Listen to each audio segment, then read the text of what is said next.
गुरुदेव, मेरा प्रश्न यह है कि जब कर्म का तीव्र उदय आता है तो आत्मा अपने परिणामों को नहीं संभाल पाती और उस कर्मोदय के अनुसार उसका विभाव रूप परिणमन हो जाता है।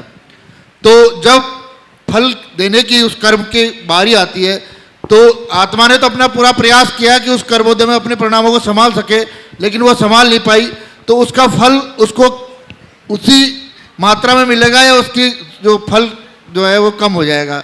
तो क्या है महाराज? देखिए, मैं एक वाक्य कहता हूँ और इसे थोड़ा ध्यान से सुने। कर्म बांधते समय तो हम फिर भी परतंत्र हैं। मेरी बात को थोड़ा गहराई से सुनिएगा।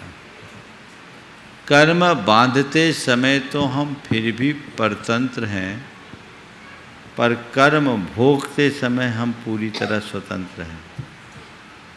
महाराज, ये क्या बोल रहे हैं आप? मैं खोल रहा हूँ। कर्म बांधते समय हमने जैसा परिणाम कर लिया वो कर्म बंधेगा, हम चाह करके भी नहीं बच सकते। मेरे जैसे भाव हुए वैसा कर्म बंधा, यानी हमारे भावों से कर्म बंधा। कर्म बांधते समय हम परतंत्र हो गए। लेकिन कर्म का जैसा उदय हो वैसा ही मैं भाव करूं ये जरूरी नहीं है। यदि मेरे अंदर मोह भाव या राग भाव होगा तो मैं कर्मोदय के बहाव में बहूंगा, और मेरे भीतर ज्ञान भाव होगा तो मैं कर्म के प्रवाह में तटस्थ बना रहूंगा। और यही ज्ञानी की पहचान है। अज्ञानी कर्म को भोगता है और ज्ञानी कर्म को जानता है।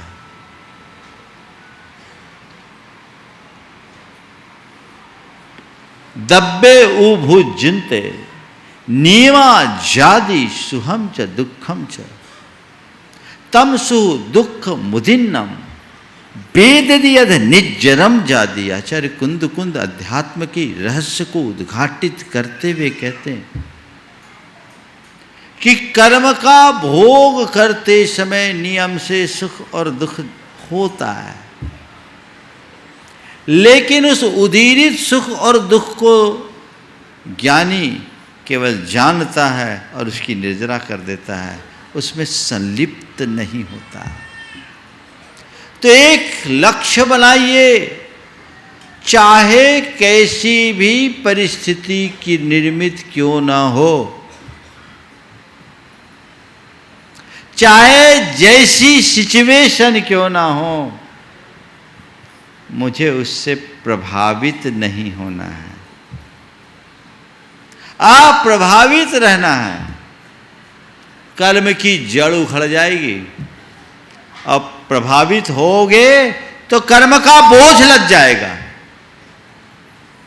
बस यही रास्ता है।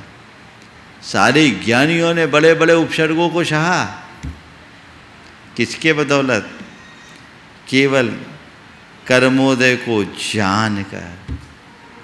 तो मैं पुनः अपने वाक्य को दोहरा रहा हूं, कर्म बांधने में तो कदाचित हम फिर भी परतंत्र हैं, पर कर्म को भोगने में हम स्वतंत्र हैं।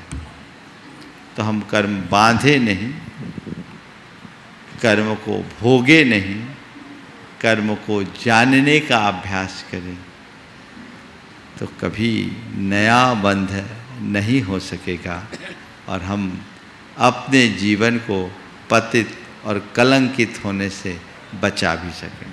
नमोस्तु।